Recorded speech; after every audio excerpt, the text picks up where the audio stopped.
today's new norm that we are living in, what advice would you give leaders who are wanting to succeed? So I think now more than ever, it's important to lean on our emotional intelligence. We have to lean on our skills as human beings by not becoming emotional or escalating or reacting too quickly. And to slow down and listen more and listen to understand and lead in with curiosity and think before we speak. How do you encourage your teams, your team members, to just think out of the box?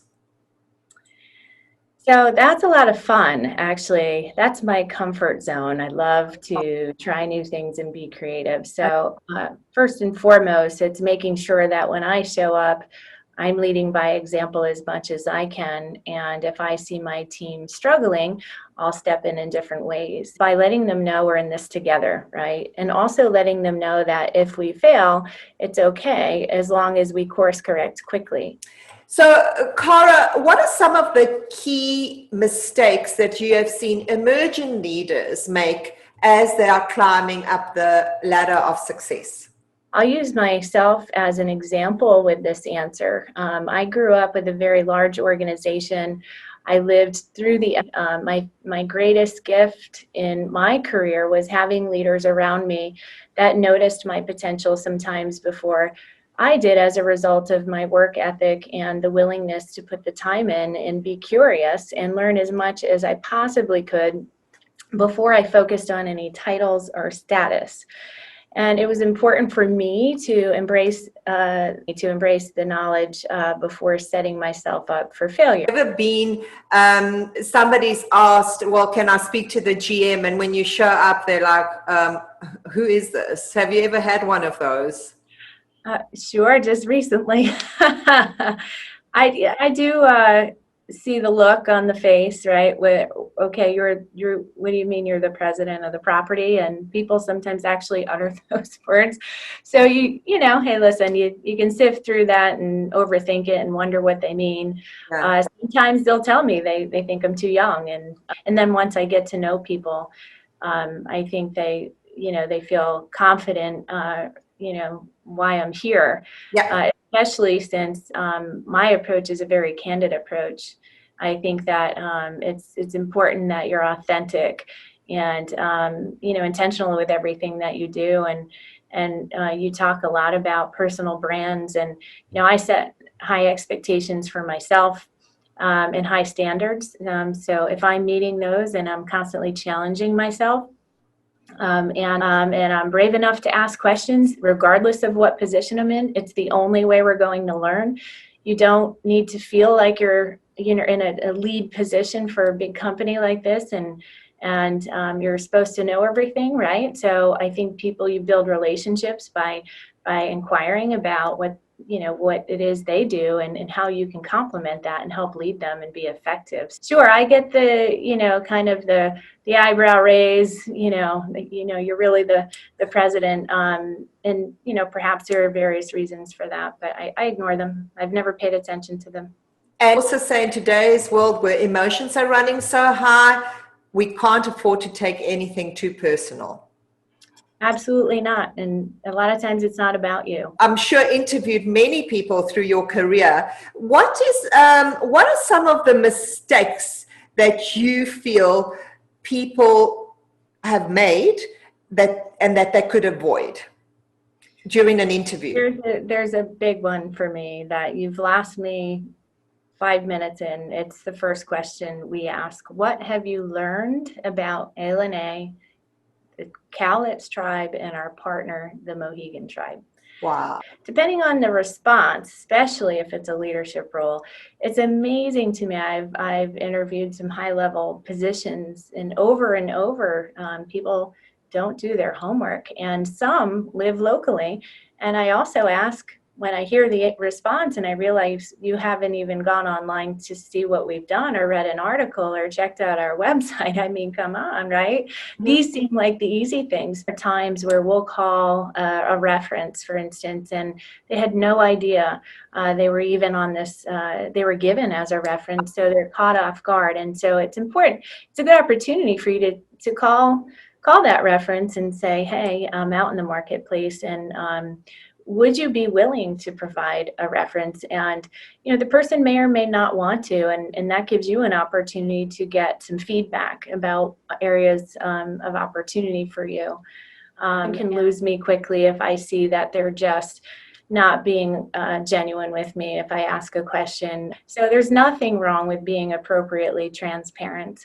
It helps to create a connection with people. It brings forward the idea that regardless of anyone's position, they understand who you are and what your expectations are.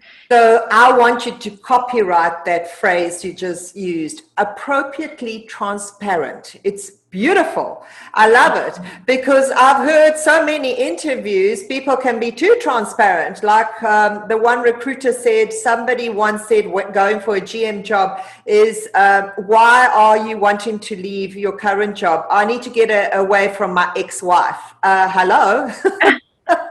What do you have in your office right now that inspires you every day?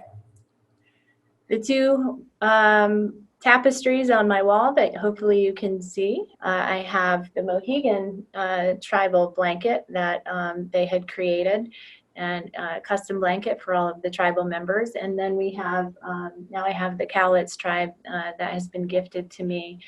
And what is your most favorite quote? Know your worth and help others see theirs. Oh, I love that. What is the best advice you've ever been given? True to yourself. And think of my success, it's my roots. My roots, I've learned to be resourceful growing up. I learned to shoot for the stars, my parents would always say, and that no matter what I thought I would do in life, regardless of what age I was growing up, always my parents supported my dreams and made me believe I could achieve them. How important is that? Wow. So if you had to do a TED Talk, what would you speak about? To pivot and adapt and be compassionate. And I think that because as we grow as leaders, we are so overwhelmed with the data and information we're given. And there's so much to learn between budgeting and processes and managing people.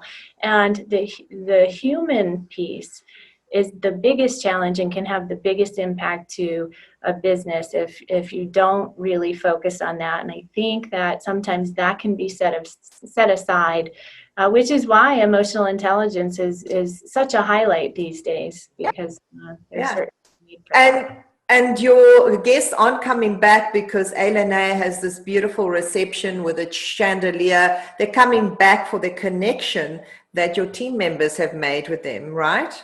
Absolutely. All right. If you had to go to a lunch or a dinner with 3 famous people, dead or alive, who would they be? Wow. Okay. I know you wanted this to be rapid fire. Well, that's a tough one. Okay. My dad. I lost my dad in 2002. And he was probably my biggest inspiration and role model, and why I went to Mohegan. And he worked there when we opened, and he became director of arena operations when we expanded to the second largest casino in the world. And it's they named the concourse after him. There's an oil painting and everything, and it's the only venue Mohegan hasn't really named anything after. That's a huge honor. We're now in 2020. So this guy was just dynamic and everyone loved him. So I would love to get more adult perspective on the conversation and just see him again. I'm inspired by performers. Like, I'll use Beyonce because of a strong, independent woman that's creative and really has a fun job and is so talented and has reinvented herself in so many ways to be sustainable, because this is her career, or any performer. You may only be in the spotlight for a short period of time. So what do you do beyond that is just as fulfilling? And that's what's important to me, because I've had a very stimulating job for for the 24 years I've been with Mohegan. They're a visionary company, and we took on a lot. We grew fast, and I'm just conditioned to continue to have that stimulation and move forward. And what else can we do? And how do we stay interested? And then the third person, I haven't been to one of Tony Robbins' seminars, but someone like that, because, geez, look at how many people he inspired. And I just love to learn more. I love to learn through you. I love to learn through anyone that has, a broad lens that can teach you to look through many lenses, broaden your lens. How do you do that? How do you continue to refine, adapt, and motivate people? Because that's what my job entails. And how do I continue to get creative with that? Wonderful. And maybe you and I can go to Tony Robbins together, because I haven't seen him live either, and I've always wanted to. Well, let's put that on our life list. Definitely. And you so right to say about being motivators, because more than ever, I've heard leaders say to me, our managers, as managers today, we're not managing our teams as much as we are motivating and educating at the moment. And I think this is a space where we can develop ourselves so much more as how to reinvent our leadership style as motivators and educators. Absolutely. Surprise coming up for you. Oh my gosh. So my question is, what advice would you give this Cara, knowing what you do today? To believe in yourself and, have confidence. I think confidence was always a struggle. It wasn't the confidence in my ability. It was probably worrying too much about what others thought. What is the latest book that you have read, Cara? Well, that would be Built to Last by Jim Collins. And the reason for that is the Mohegan company culture that was initially established in 1996 was based on this book. So the bottom line is who we are, the core of our culture, the fundamentals of our core values, which we utilize that book as a guide. Every year I go back and I read the book again, and I get back to center, and I think about those things and how we continue to integrate them so that we don't lose sight of the core. Well, no wonder A has team members that are so motivated, so dedicated, and so passionate about what they do, because they have you at the helm. Thank you so much for all your words of wisdom today, Cara. Thank you for your time. Appreciate the opportunity.